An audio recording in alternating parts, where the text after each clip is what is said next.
মেয়ের আমার ভীষণই শরীর খারাপ, এত পরিমাণে কাশি হচ্ছে আর গলার কাছে কফ জমে রয়েছে, না গলা ঝাড়তে পারছে না কাশতে পারছে। নমস্কার, কেমন আছেন সবাই? আশা করি সবাই ভালো আছেন, সুস্থ আছেন। সোনা অফিসিয়াল 410 আর একটি ব্লগে সবাইকে জানাই অনেক অনেক স্বাগত, ভালোবাসা। সকাল 8:30 থেকে ব্লগটি আমি স্টার্ট করেছি। আমি যখন বিছানায় ছিলাম মিষ্টিকে নিয়ে, তখন ওর বাবা উঠে কাজে চলে গেছে আর এদিকে আমি গুছিয়ে নিচ্ছি বিছানাটা। মিষ্টি ঘুমাচ্ছে, ঘুমের মধ্যে একটু নড়াচড়াও করছে। আসলে কি হয়, রাতের দিকে ওর খুব কষ্ট হয় ঘুমাতে। যদি ওকে একটুখানি কোলের মধ্যে খাড়া করে নিয়ে শুই, তাহলে ও দিব্যি ঘুমাতে পারে জানেন। সেক্ষেত্রে আমার ঘুমটা হয় না ঠিকই, ওই কিছুক্ষণ 3টে অবধি আমি নিয়ে থাকি, 3টের পর ওর বাবা নিয়ে থাকে ওকে। কালকে ফোন করে জানতে পারি চেম্বারে যে ডাক্তারবাবু 20 জনের বেশি অ্যাপয়েন্টমেন্ট নেবেন, তার জন্য কালকে আর ডাক্তার দেখানো হয়নি। তবে ওই ডাক্তারই হাসপাতালে আউটডোরে বসবে আজকে। তো মাকে নিয়ে আজকে মিষ্টিকে নিয়ে যাব আউটডোরে ডাক্তার দেখাতে। তার জন্য সকালবেলা উঠে এই তড়িঘড়ি গুলো কাজগুলো সারছি আর কি।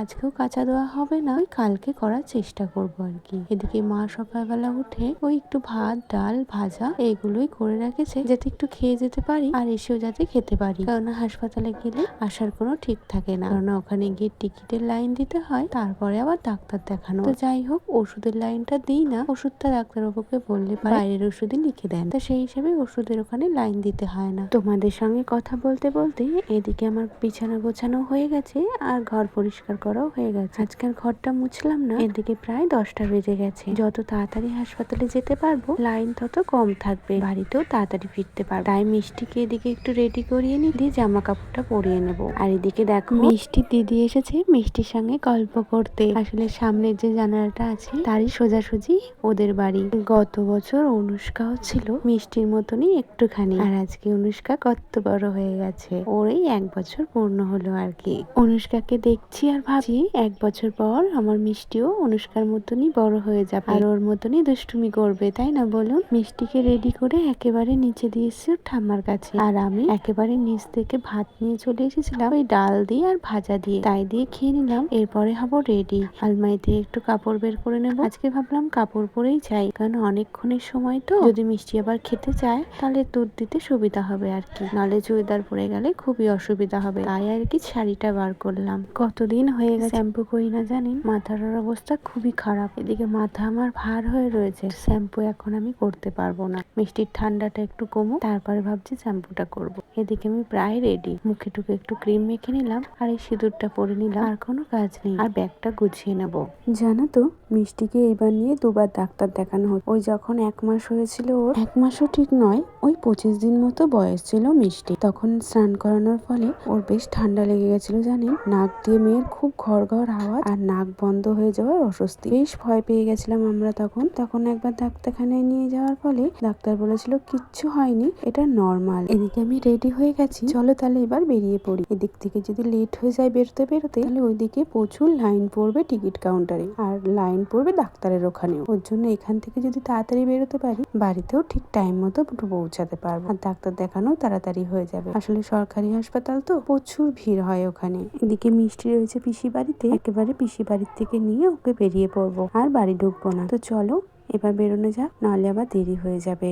এদিকে মাও তো রান্না বান্না করে নিয়েছে বলেইছি, ওই ডাল করেছে ভাজা করেছে, আর এর বাড়িতে এসে যদি দেরি হয় তাহলে একটু ডিমের অমলেট করে নেবে।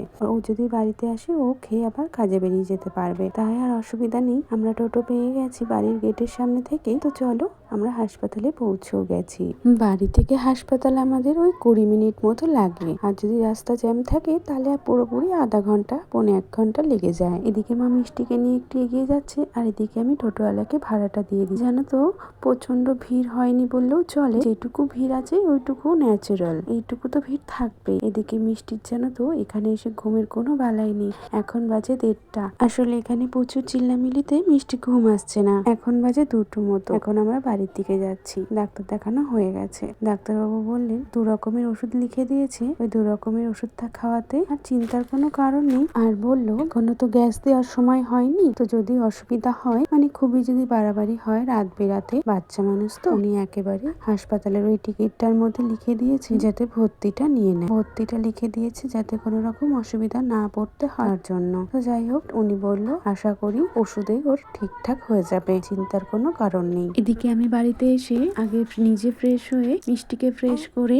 তারপরে আমি ওকে ওষুধগুলো খাইয়ে দিয়ে ওর ঠাম্মার কাছে রেখে এসেছি। ঠাম্মা একটু ডিমের অমলেট করে দিয়েছে জানি, সেটা দিয়ে ভাত খেয়ে নিচ্ছি। একটু অপছন্দের, এই জায়গায় যদি একটু আলু সুদ্ধ ভাত হতো তবু আমি একতলা ভাত খেয়ে নিতাম। যাই হোক, সব ভাত তো আমি খেতে পারলাম না, তাই কিছু ভাত আমি রেখে দিলাম, পরে সন্ধ্যাবেলা খেয়ে নেব। আর এদিকে আমি এঁটো জায়গাটা মুছে নিচ্ছি, আর ওদিকে যাব নিচে যাব মিষ্টিকে আনতে। মিষ্টি নিচে ঘুমিয়ে পড়েছে ঠাম্মির কাছে। এখনকার মতো আমার সব কাজ প্রায় শেষ। মিষ্টি এদিকে প্রায় ঘুমন্ত অবস্থায় রয়েছে, আর ওর প্যাম্পাসটা আমি চেঞ্জ করে নেব, দিয়ে তারপরে আমি আরো দুজনে মিলে একটু শোবো। আমার মাথাটা প্রচন্ড যন্ত্রণা করছে জানেন, ওই যে বললাম এত মাথা যন্ত্রণার সমস্যা ছিল না। যাই হোক, বাড়িতে এসে আগে একটা স্যাডরান খেয়ে নিয়েছি যাতে মাথা ব্যথাটা কমে যায়। তারপরে খাওয়া দাওয়াটা সারলাম। আর জানেন তো, আজকে আর কাঁচা ধোয়াটা করা হয়নি, ওটা করব কালকে। ওর বাবা আজকে আর বাড়িতে আসেনি জানেন, আজকে দোগাছিয়া গেছিল সকাল সকালে, আর তারপরে ওখান থেকে ডাইরেক্ট চলে গেছে ধুবুলিয়ায়। খাওয়া দাওয়ার কোনো বাটোর আজকে বাড়িতে হয়নি। ওই রাস্তায় কিছু একটা খেয়ে নেবে, আর লেবার মিস্ত্রিদের সঙ্গে চা পাকবে তাই খাবে। আর এই দেখো, আমার মিষ্টি এইভাবে শুতে বেশ পছন্দ করে। এইভাবে যতক্ষণ আমি ওর পাশে থাকবো ততক্ষণ দিব্যি নিশ্চিন্তায় ঘুমাবে। এখন বাজে ওই সন্ধ্যা 6টা নাগাদ। তো ঘুম থেকে উঠেছি মিষ্টি আর আমি। তবে মিষ্টির ঘুম না ভাঙলেও আমার ঘুম ঠিকই ভেঙে গেছে। ওই ও খুন খুন করে একটু খেয়ে আবার ঘুমিয়ে পড়েছে। আর এদিকে ছোট একটু 12 ভাজা দিয়ে গেছিল, সেটা একটুখানি খেলাম। জানেন তো, দুদিন হলো বেশ ওয়েদারটা গরম গরম। আমার ঘরটা তো এমনিতেই গরম থাকে, তার মধ্যে এত গরম লাগছে যে মিষ্টি আমার ঘেমে যাচ্ছে। ও যেতে শুচ্ছে, সেই কাঁথাটাও আর জামাটা বেশ ভিজে ভিজে উঠছে। মাথাটা তো আমার ধারণা বেশ এই ঘামের দরুনই ওর ঠান্ডাটা লেগেছে জানেন। ওই কারণেই ঘরটা যাতে একটুখানি নর্মাল থাকে, আজকে জানলাটা দিলাম। জানলা খোলা রেখে পর্দাটা একটু খোলা রাখলাম যাতে ঘরের আবহাওয়াটা একটু ঠান্ডা ঠান্ডা থাকে, ওই নর্মাল আর কি। আজকের মতো সব কাজে প্রায় শেষ জানেন, আর কোনো কাজ নেই। ওর বাবা আসবে, তখন রাতের ডিনারটা করে নেব। আর এদিকে মিষ্টিকে নিয়ে আমি একটুখানি টিভি দেখছি। এখন একটু ওয়েব সিরিজ দেখবো। আর এদিকে দেখো, হাগিস গুলোকে আমি গুছিয়ে গাছিয়ে রাখছি যাতে ওর বাবা একটু ফেলে দিয়ে আসতে পারে রাত্রেবেলা। তো যাই হোক, চলো, তোমাদের কেমন লাগলো আজকে ব্লগটি অবশ্যই কমেন্টে জানাতে ভুলো না। কিন্তু তোমরা কে কোথা থেকে দেখছো প্লিজ কমেন্টে জানিও, তাতে আমার বেশ ভালো লাগবে। আর আমার যদি এতে কোনো ব্লগে যদি তোমাদের কোনো খারাপ লেগে থাকে আমাকে জানিও, আমি শুধরে নেব। এদিকে রাতের ওষুধটা মিষ্টিকে খাওয়াতে হবে জানো। এদিকে মিষ্টি বেশ ওষুধ খেয়ে নেয়, একটু জ্বালায় না আমাকে। এখন বাজে রাত্রি 10টা। ওর বাবা চলে এসেছে, এখন ফ্রেশ হতে গেছে। আসলে পরে রাতের খাবারটা খেয়ে নেয়। আগের দিন হাগিস শেষ হয়ে গেছিল জানেন, এই 2 পিস ছিল আর কি। তো হাগিস আর টিস্যু দুটোই শেষ হয়ে গেছিল, সেই দুটোই আজকে এনেছে।